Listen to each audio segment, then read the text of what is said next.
Hello, and welcome to B-Movie Euphoria's VHS Roulette, Part 3. So the last two didn't go so great. That doesn't mean every time I pick a movie solely based on either the cover or the actors in it, or maybe I like the director. It can't work out that badly every time. Can it? Yes, it can. At least so far. Oh, God. Alright, so today's movie is Replikator. Cloned to kill. Yes.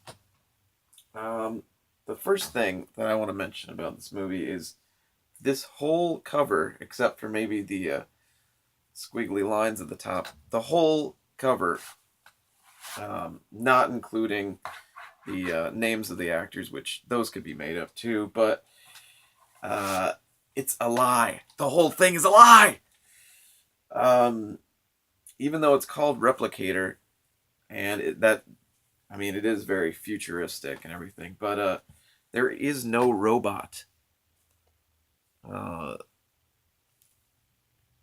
Judging by the shiny robot thing on the cover, I don't think the person who made the poster or the VHS cover knew that there weren't any robots in this movie. I think they just kind of took the title and got some images, and this looks pretty damn cool. Like, if I was in a video store in like the early 90s and early to mid 90s, and I saw this on the rack, I think this shit, I have to get this and see what it is.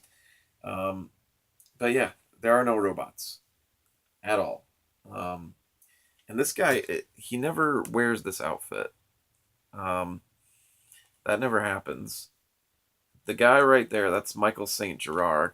Okay, let's get into the movie. So, Michael St. Gerard uh, plays a guy whose his name is Ludo Ludovic, or Ludovic Ludovic, which is that's pretty good, pretty great right there. Um, but he is working on a machine that can replicate anything. So it's this new super machine that pretty much you put it in the machine and it makes another one.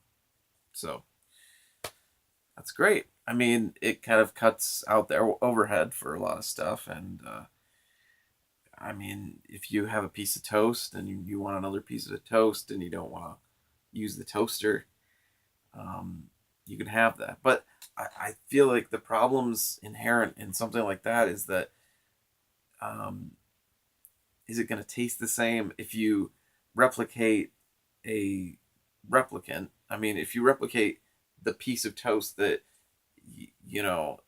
that came out after, is that gonna be less than the original piece of toast? I don't know. And this film does not provide the answers. That was another thing I was disappointed in. This film was just filled with disappointments.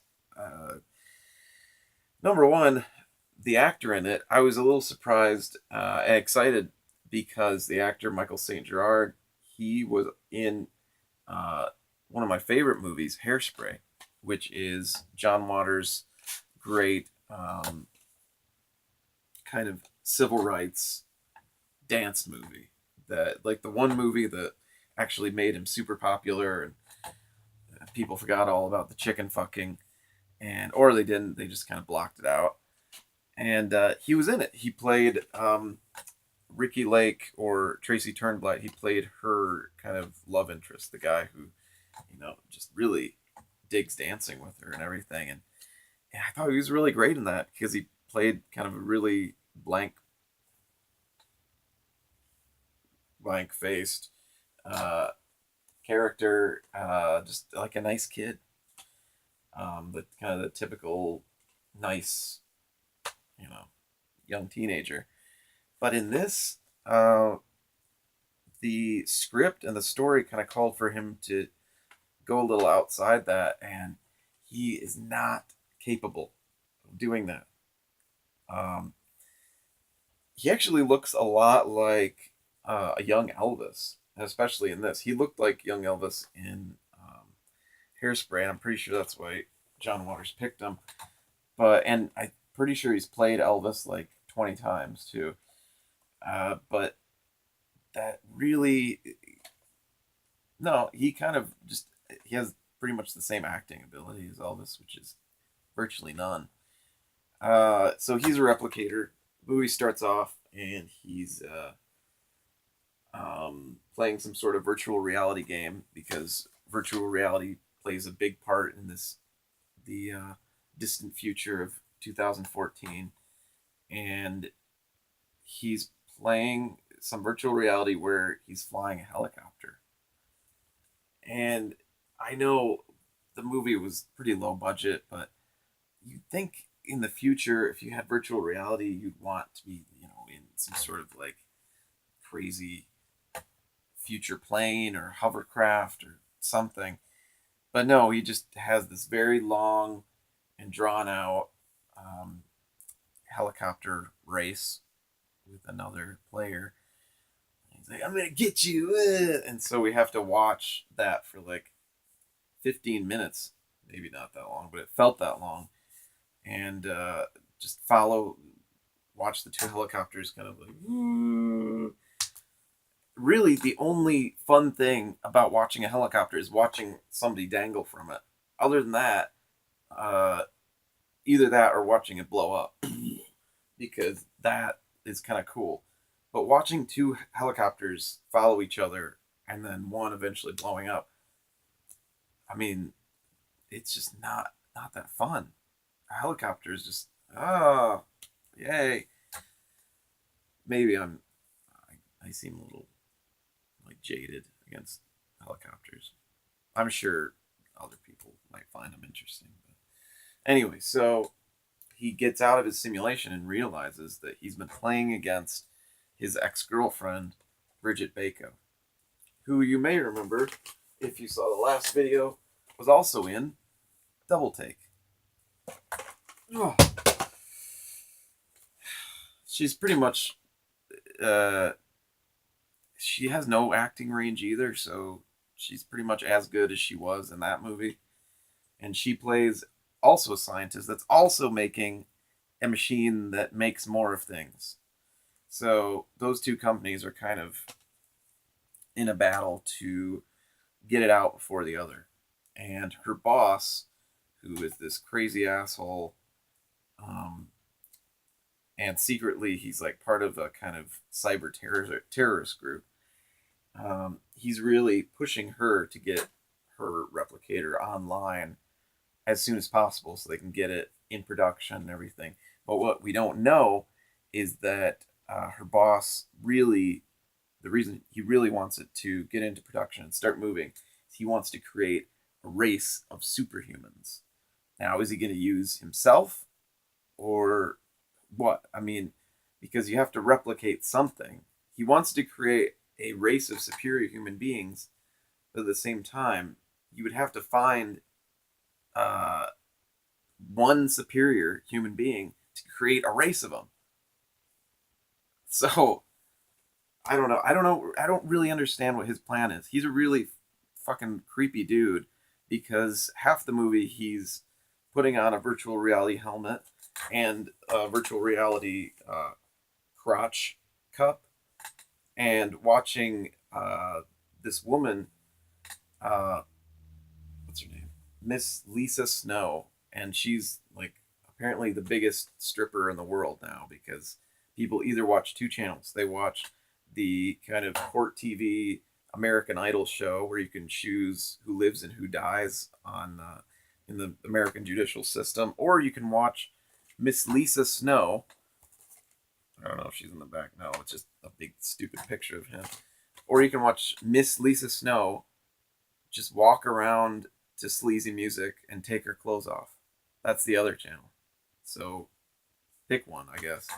But he picks that one all the time, and he's like watching it and getting, I don't know what is going on there, but he does that a lot. And then there's this street drug called virtualitol, I think. And it's like that's kind of an interesting idea. The idea of a virtual reality enhancing drug. That was the one thing in the movie that I thought, oh, shit, they could have expanded on that, and it would have been like interesting. But no, of course not. That was just barely mentioned.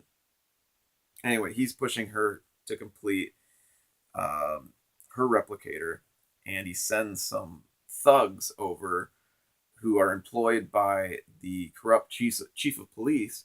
He sends some thugs over to Ludovic's shop and has all of his crew killed.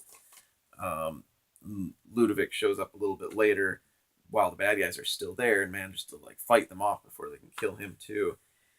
And he kills one guy with pretty much uh, the only real futuristic thing that I saw in the movie. There was a lot of like cool neon buildings and stuff, and a lot of cool set design, but the only really futuristic thing aside from the virtual reality was in Ludovic's office. He just goes, "Coffee, please," and then this cylindrical like tube comes out and just pours coffee into a cup. So when he's fighting one of the dudes, he's like throws him up against the wall. He says, "Coffee!" Shlink! And it comes out of his stomach and starts pouring out coffee. That was pretty cool. That was fun. Um, so he fights most of the dudes off, but one of the guys knocks Ludovic into his own replicator, uh, thereby replicating himself. And so now there's two Ludovics. Meanwhile, at the other lab, at God, I think I have it somewhere. It had a really stupid name, Zyclor, at the Zyclor Labs. Uh, the boss is kind of really pushing Ludovic's ex girlfriend to get stuff done, and so she does a demonstration with a tray of um, test tubes, and it works, and it replicates. And so, of course, the boss is like, "Well, why don't you try this mouse?" And he gives her like a mouse cage. And she goes, "No, no, it is not meant for living things. This was meant for other stuff." And I mean, I can see her point, but I can also see the sleazy boss's point where if you have a machine that's meant to make copies of stuff, I mean, it's just human nature that you want to see if you can make a copy of yourself. But I can see her point that it's basically playing God, and it's kind of weird. It's kind of freaky. Like, what the hell is this replicator made out of? What does it do? It can just like so it they don't explain it. Like they don't say what it actually does. It's just kind of a room with like a weird door. It's kind of like an MRI machine, but it somehow poops out doubles. Um, but so she does it anyway. She puts the mouse into the replicator, and it comes out, and there's a whole other mouse and a whole other cage. So that was convenient too.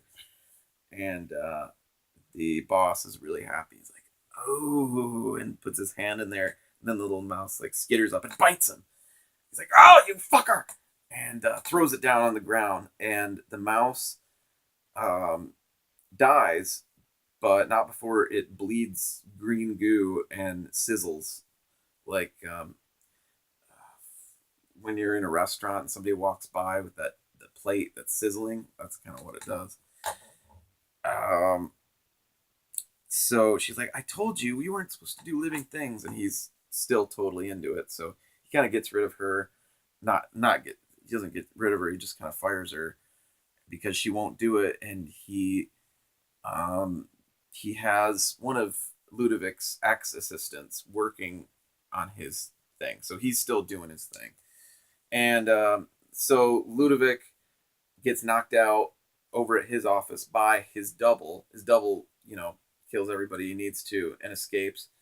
And he immediately uh, when he is born, when Ludovic's double is born, he immediately is saying, "I am the superior being. I am." He's got notions already. He's like got all of Ludovic's memories and everything, but he also has this desire to go and kill, I guess, or be weird. He's just really weird. He's just it's just fucking all he does. You think he's gonna go out and get into it, start I don't know, making an army of himself or doing something evil because he makes all these like evil faces, like he's gonna do something. But all he does is dress up like a pimp from the 1970s and then go to cyber nightclubs and watch women strip. That's all he does. Or he hits on women and like creeps them out, and they end up like kicking him in the balls and running away. He doesn't really do a lot. And then original what the fuck's his name? Ludovic.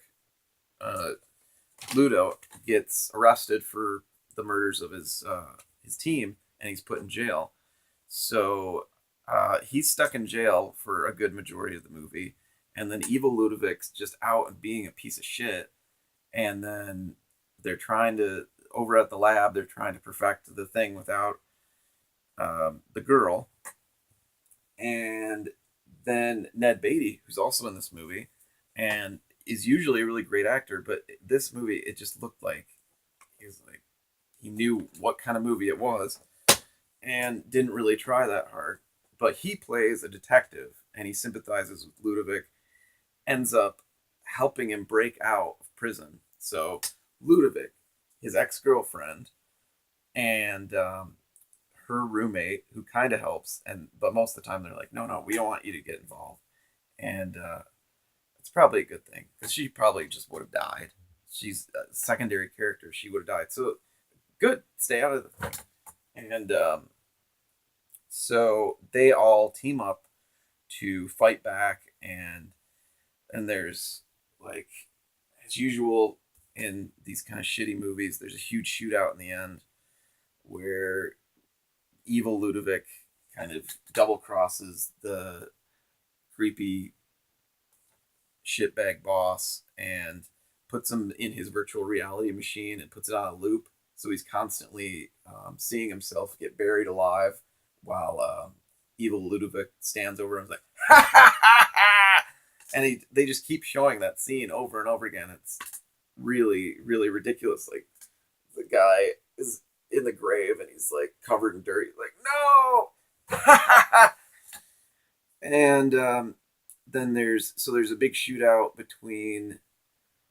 So eventually, the corrupt chief of police, who has been kind of slowing down Ned Beatty's investigation of everything that's been going on and screwing him up, in the end decides that evil boss at Zyklor is kind of a little bit unhinged, even though they were kind of working together. And he sends his group of corrupt police after Zyklor, and the Zyklor police, and there's just this huge scene where they're just shooting each other, and it's just guys on ropes trying to get into the Zyklor building, getting shot, and then like dangling from their ropes. I swear to God, like 5 or 6 guys got shot and just dangled on the ropes. They saw that scene. They're like, "Oh man, we got to do that like 10 more times. That's gonna look amazing." And then, so they did. And so there's like a 20-minute scene of them just fighting, and you don't care about either of them. You don't care about that group of idiots or this group of assholes. It's just idiots and assholes fighting each other, and a bunch of them get killed.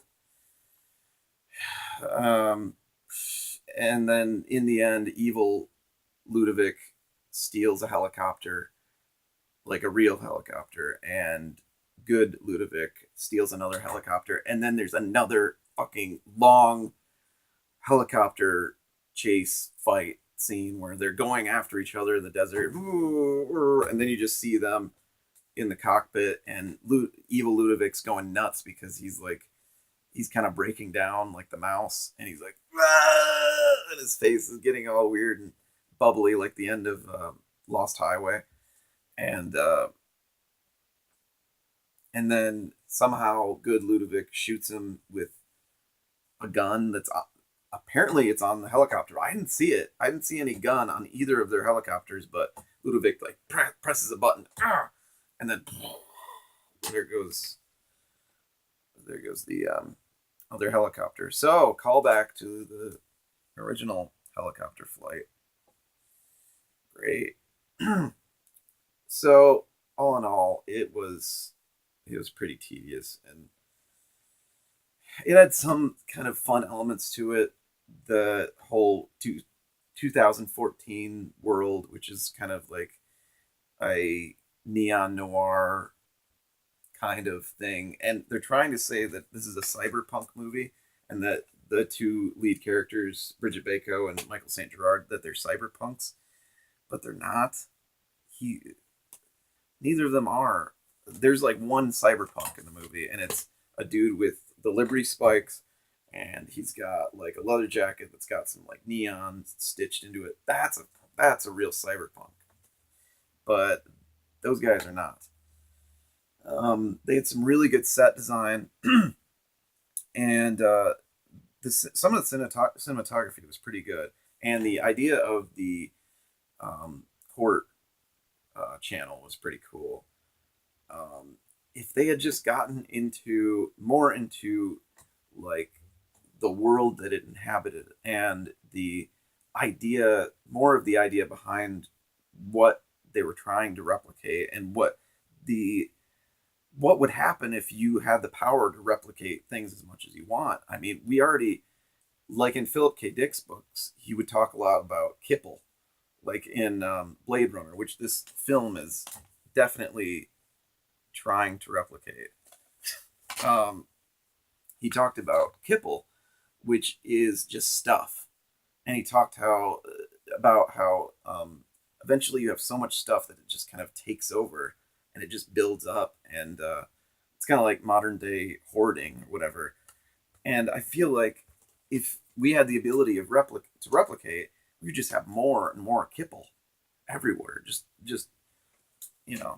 filling up, and we wouldn't be able to do anything about it. I'm gonna let the cat in. But all in all, it was pretty boring. Michael St. Gerard was horrible. I still haven't liked Bridget Bako in anything. The last movie was obviously, it was what it was. But this had a kind of cool feeling, and there was at least some neat ideas in it. I'll give it that. So this one, I will give at least a one cat paw out of 4. The others I would give no cat paws at all. And I guess that's it. Thank you for watching Movie Euphoria's VHS Roulette Part 3. And on a final note, I would like to give a farewell and good day to the amazing, incredible George A. Romero. May you rest in peace. You made some of the greatest movies, some of my favorite movies, and the world is a sadder place without you, but we all got to go sometime, and that's the journey of life. He made a ton of amazing movies, and he had a good time. Like, he enjoyed his life, and I think that's the meaning of life, is to enjoy it, and he's one of my heroes. So on that note, thank you for watching again. B-Movie Euphoria's VHS Roulette, and I'll see you next time. Bye.